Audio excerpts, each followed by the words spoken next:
It's clear that it is love and kindness, in the sight of blindness that it is God's love and the failing brightness that's given us hope and no escape from the crisis. Apocalypse. The drowning veil, when light meets abyss. The salt-laden air of Haven's Reach clung to their skin like a damp shroud as the 8 companions crested the final hill. 3 days of travel from Bright Hollow had brought them to a settlement that seemed to hold its breath. "Listen," Thalia whispered, her usual melody absent from her voice.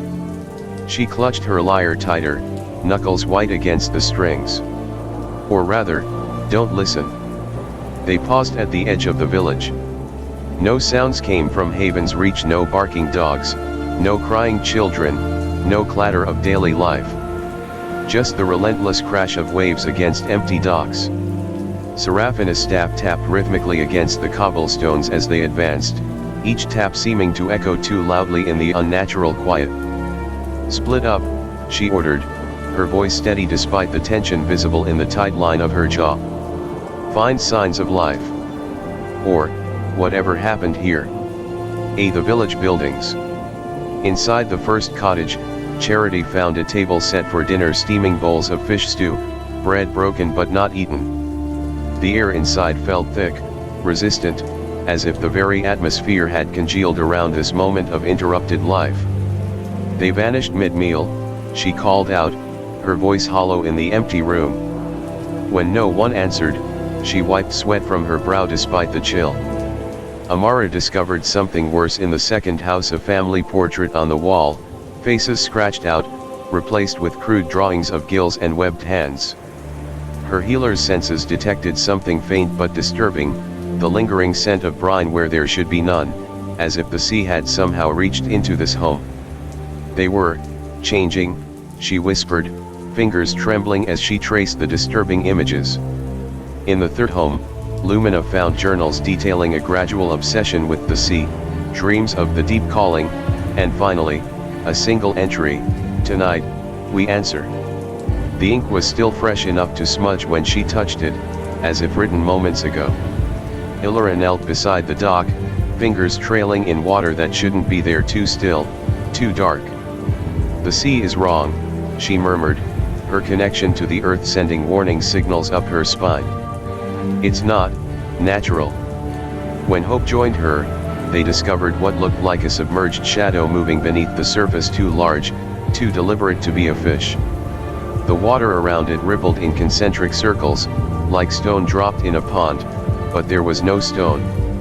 "There's something down there," Hannah said, her eyes narrowing as she consulted her scrolls. A faint violet glow emanated from the pages as she read. "Something that shouldn't be in these waters." A wet, dragging sound came from behind the harbor master's shack. Something large, moving with unnatural rhythm like limbs that bent where they shouldn't. Darian moved with purpose now, his scythe unwrapped and glowing faintly. The others followed as he led them to a narrow path winding up the cliff face. His steps were sure despite the treacherous footing, as if he'd walked this path before. "Where are you going?" Seraphina called after him, concern evident in her voice.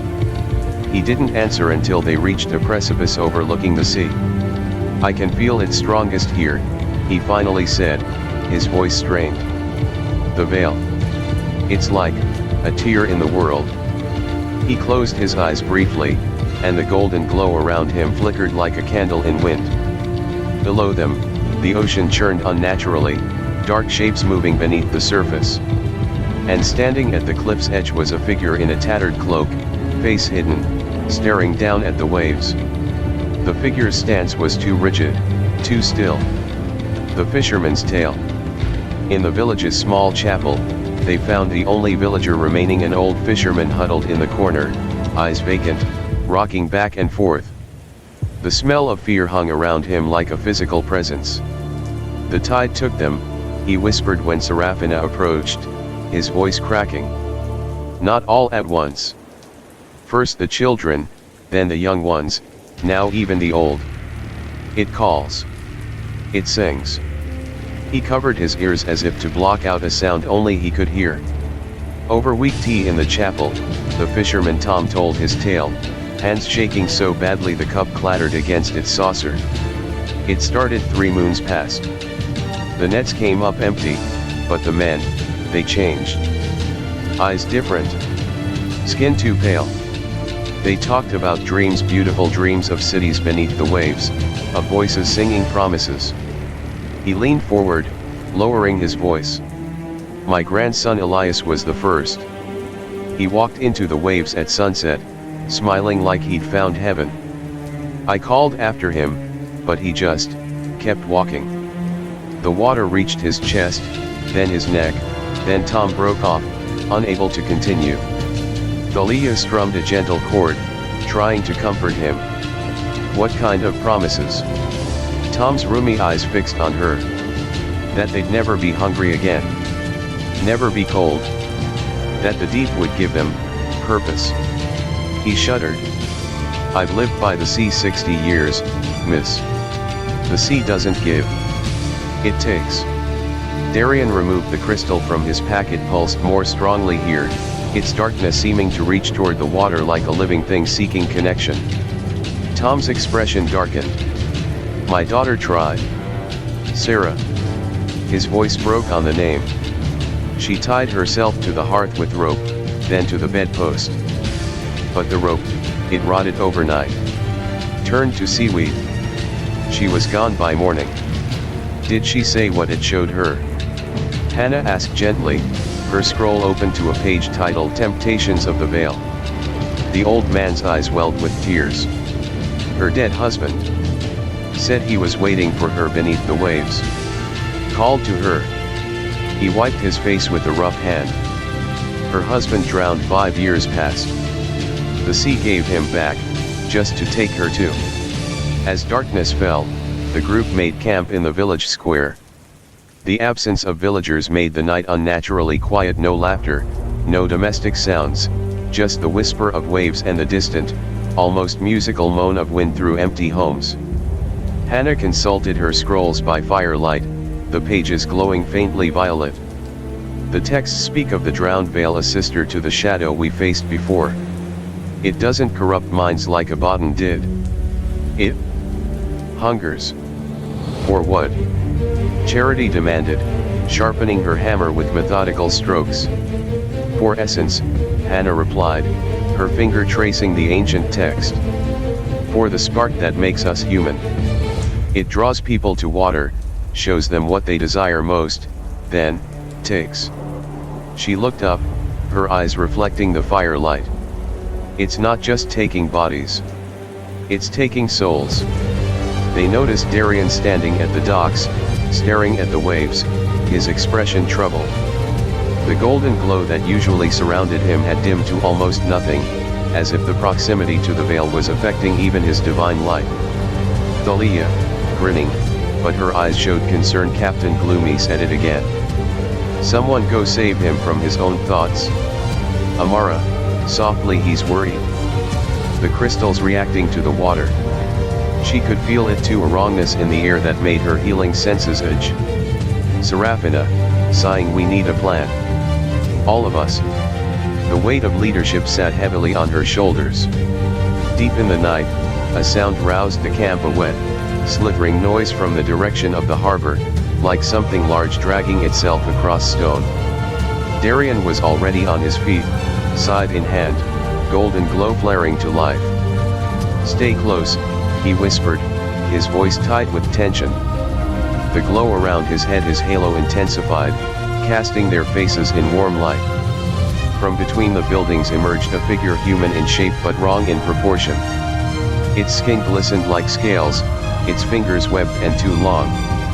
Most disturbing were its eyes, black, pupilless, reflecting the firelight like a shark's.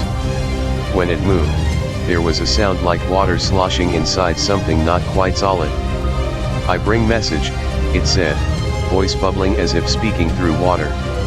Its mouth opened too wide when it spoke, revealing teeth that overlapped like roof tiles. The Deep One calls you, Guardian.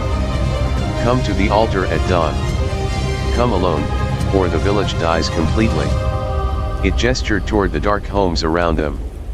Before Darian could respond, it dissolved into a puddle that seeped back toward the water, leaving no trace on the cobblestones. Thalia, trembling, her fingers finding her lyre strings for comfort. Well, that was not in my songs. Charity, gripping her hammer, knuckles white. You're not going alone. Her protective instincts flared hot. Darian stared at where the creature had vanished, his expression unreadable. I have to. But not until we know more. The crystal in his pack pulsed once, as if in agreement. At dawn, they followed Darian to the cliffs rather than letting him go alone. The fisherman had revealed a hidden cave. Local legend spoke of the place where the deep speaks. Inside, the walls glistened with bioluminescent algae that pulsed with unnatural rhythm, casting everything in sickly green light. The air hung heavy with brine and something else, a sweet, intoxicating scent that made their heads swim and their thoughts sluggish. Stay alert, Darian warned, his voice echoing off the wet stone. The veil affects perception. He wiped moisture from his brow, looking more human, more vulnerable than they'd seen before. Deep within the cave, they found an underground pool, its waters unnaturally still. No ripples, no movement, perfectly flat despite the sea being directly below. At its center floated a mirror of black glass, reflecting not their faces, but endless depths. Looking at it too long made their vision blur. The drowned veil's anchor, Hope whispered, consulting her scrolls. The pages rustled in the still air. It shows people what they think they want. The pool's surface rippled without being touched, concentric circles expanding outward, and a voice emerged, not spoken, but felt in their minds like fingers pressing against the inside of their skulls. Guardian, you return to me. Darian staggered, blood trickling from his nose. Apollyon, he gasped. But, different. Recognition and confusion warred on his face. Not different, evolved. The veil is patient. It waits in every shadow, every doubt, every desire. The voice resonated through their bones. Around them, shapes began to emerge from the water, tidewalkers with barnacle-crusted skin, eyes glowing like drowned stars, and too many teeth. They moved with the fluidity of creatures born to water, yet stood upright like men. Darian stepped forward, his glow dimming slightly as he sheathed his scythe. A gesture of peace, or perhaps strategy. What do you want? The voice in their minds seemed to smile, a sensation like cold fingers tracing their spines. Want. I am beyond want. I am hunger given form. I am the space between stars. The cold between heartbeats. Why the villagers? Darian demanded, his voice steady despite the strain visible in the tension around his eyes. Why does fire burn? Why does water flow? It is my nature to consume. Thalia stepped forward, lyre in hand. There was fear in her eyes, but determination too. There's always choice. Even for, whatever you are. Her fingers found the strings, ready to play if needed. The voice shifted, focusing on her. Music. I remember music. Before the deep. Before the hunger. Play. The mental voice changed, taking on a yearning quality that hadn't been there before. Thalia looked uncertainly at the others. Serafina nodded slightly, giving permission. She strummed a gentle melody, an old lullaby from her childhood. The notes hung in the air, visible as golden sparks that danced above the water's surface. The pool's surface rippled more intensely. More. The voice was almost pleading. Thalia played more confidently, a song of hope and light. As she played, the tidewalkers paused, their movements less aggressive. Some lowered their clawed hands. Almost, enough to make me remember, before. The voice had changed again, less threatening, more, lost. Darian saw his opportunity. While the voice was distracted, he unwrapped the crystal and approached the mirror. The tidewalkers surged forward with unnatural speed. The 7 virtues formed a circle around Darian, each accessing her unique gift. Seraphina raised her staff, golden light blazing from ancient Hebrew symbols carved along its length. For wisdom, she cried. Amara created a healing dome of green energy that repelled the water's touch. For compassion, Illyra commanded the stone beneath them to rise, giving them higher ground. For faith, Thalia strummed her lyre, notes of gold light stunning the creatures. For joy, Lumina wove time-slowing threads around the largest tidewalkers. For patience, Charity stood ready, hammer glowing with heat. For love, Hannah chanted a binding spell, her scroll floating before her. For hope, the battle erupted in a chaos of light and shadow. Tidewalkers fell to Charity's hammer, dissolved under Thalia's music, were rooted to the spot by Illyra's connection to the earth. Darian fought beside them, his scythe cutting through tidewalkers with precision.